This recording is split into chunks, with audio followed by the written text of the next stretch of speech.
जय नारायण। आज एसक्यूएल को आगे बढ़ाते हुए एसक्यूएल फॉर डेटा मैनिपुलेशन को सीखेंगे। देखो, डेटा मैनिपुलेशन का मतलब होता है, जब भी हम अभी तक हमने देखा कि हमने टेबल के स्कीमा की बात की, मतलब टेबल में कितने फील्ड होंगी, टेबल में क्या मॉडिफिकेशन हो सकता है, अभी तक सिर्फ हमने उसकी बात की, टेबल क्रिएशन की बात की, टेबल डिफिनेशन की बात। लेकिन अब हम टेबल में मैनिपुलेशन करें, मतलब टेबल में वैल्यू को इंसर्ट करना, भाई वो भी मैनिपुलेशन है। टेबल में वैल्यू को डिलीट करना, अपडेट करना, तो ये सभी चीज़ें एसक्यूएल स्टेटमेंट के अंदर आती हैं और उनको हम बोलते हैं डेटा मैनिपुलेशन लैंग्वेज, मतलब डीएमएल। किसी भी डेटाबेस में आइदर आप डेटा को इंसर्ट करते हो फॉर न्यू डेटा और रिमूवल ऑफ ओल्ड डेटा और एग्जिस्टिंग डेटा और modification of the existing data in a database is known as data manipulation. उसमें ही सबसे पहला आता है इंसर्शन ऑफ रिकॉर्ड, क्योंकि सबसे पहले हम इंसर्ट करेंगे, क्योंकि अभी तक हमने टेबल में से मॉडिफिकेशंस किए हैं, टेबल के स्कीमा में मॉडिफिकेशंस किए हैं, टेबल के डेटाबेस में हमने मॉडिफिकेशंस किए हैं, लेकिन अभी तक हमने डेटा वैल्यू को इंसर्ट नहीं किया। तो आज सबसे पहला हम टेबल में वैल्यू को इंसर्ट करेंगे। देखो, उसके लिए जो सिंटेक्स यूज होता है वो होता है insert into table name value, value 1, value 2, इस तरीके से आप वैल्यू को इंसर्ट कर सकते हैं। ये पहला तरीका है कि किसी भी टेबल की वैल्यू अगर आप एट्रीब्यूट पता है तो उसी ऑर्डर में आप वैल्यू को इंसर्ट करते चले जाए। वैल्यू 1 मतलब कॉलम 1, मतलब एट्रीब्यूट 1 में वैल्यू जाएगी, वैल्यू 2 मतलब एट्रीब्यूट 2 में, फिर वैल्यू 3, वैल्यू n।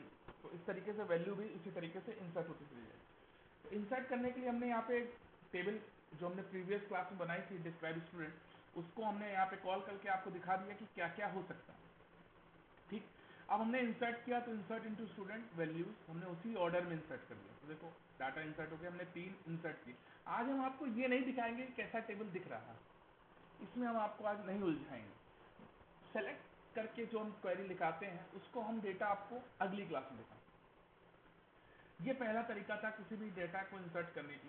दूसरा तरीका, आप insert into table name use कर सकते हैं। उस केस में सपोज आपको कोई वैल्यू डिफॉल्ट, अब देखिए यहाँ पे आप प्रीवियस क्लास में हमने आपको बताया था कि कैसे आप डिफॉल्ट केस की वैल्यू को यूज कर सकते हैं। अब यहाँ पे बाय डिफॉल्ट की वैल्यू लगी हुई, अब बाय डिफॉल्ट लगी है तो हो सकता है कि वैल्यू ना दे यूजर, तो आप चाहते हो यही वैल्यू बार बार कॉल हो जाए, तो आप वहाँ पे इस तरीके से काम कर सकते हैं। देखो, क्योंकि अगर आप इस ऐसे वैल्यू इंसर्ट करेंगे, मतलब वैल्यू 1, तो आपको देना ही पड़ेगा, आप स्किप नहीं कर सकते। आप स्किप करेंगे तो वो नल वैल्यू स्टोर कर लेगा, और अगर वहां पे कांस्टेंट आपने नॉट नल लगाया तो एरर दे देगा, प्रोग्राम रन नहीं करेगा, डेटाबेस में वैल्यू स्टोर ही नहीं करेगा। तो ऐसे केसेस में आपको ऐसे स्टेटमेंट्स का यूज करना होगा। इस तरीके से आपको टेबल में वैल्यू स्टोर करनी होगी, कॉलम 1, कॉलम 2, जो वैल्यू आप स्किप करेंगे वहां पे अगर बाय डिफॉल्ट है तो वहां से वो कॉल होकर नहीं है तो वो नल स्टोर कर लेगा। तो इस तरीके से देखिए, इंसर्ट इनटू स्टूडेंट हमने roll number, S name, GUID में लिया, क्योंकि जी डेट जो हमारा था, डेट ऑफ बर्थ था, उसमें वैल्यू ऑलरेडी स्टोर थी, तो ये हमारा डेटा इस तरीके से स्टोर होके आ गया। तो चलिए एक दो टेबल में हम इंसर्ट करके देखते हैं। सबसे पहले हमने अपना डेटाबेस हम यूज कर देते हैं जो हम बना रहे थे, स्टूडेंट अटेंडेंस के नाम पे जो हमने डेटाबेस बनाया था, उसको हम पहले स्टार्ट करते हैं। देखिए, डेटाबेस चेंज, डेटाबेस आ गई। इसमें हम आपको दिखा देते हैं डिस्क्राइब स्टूडेंट करके, जिससे कि ये आप भी समझ जाइए कि देखिए टेबल में भी ये कंटेंट पे वैल्यू हम इंसर्ट करते हैं। तो पहला तरीका तो मैंने आपको ये बताया कि इंसर्ट इनटू, यहाँ पे हम वैल्यूज लिखते हैं, बहुत ध्यान से देखिएगा कैसे हम लिख रहे हैं, इसको बहुत ध्यान से देखिएगा। इंसर्ट इनटू वैल्यूज, इंटीजर में हमने लिखा सपोज 7 लिया वैल्यू। अब हमने एस नेम में लिखना है तो हमने एस नेम में आकांक्षा ले लिया। दूसरे तरफ एज डेट ऑफ बर्थ है, आप चाहते हो कि सर नल स्टोर हो जाए, तो इस केस में नल नहीं होगा, वो एरर दे देगा, तो आप यहाँ पे नल दे दो। जो भी आपका डेट ऑफ बर्थ है वो आप यहाँ पे दे सकते हो। सपोज डेट ऑफ बर्थ 2008 09/21, ये मैं दे सकता हूँ। नेक्स्ट आता है GUID, तो GUID में मैं 004 दे सकूँ और मैं इसको स्टोर करता हूँ।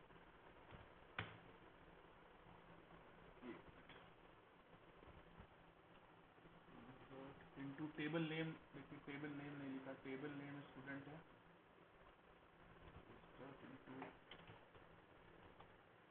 Into student values,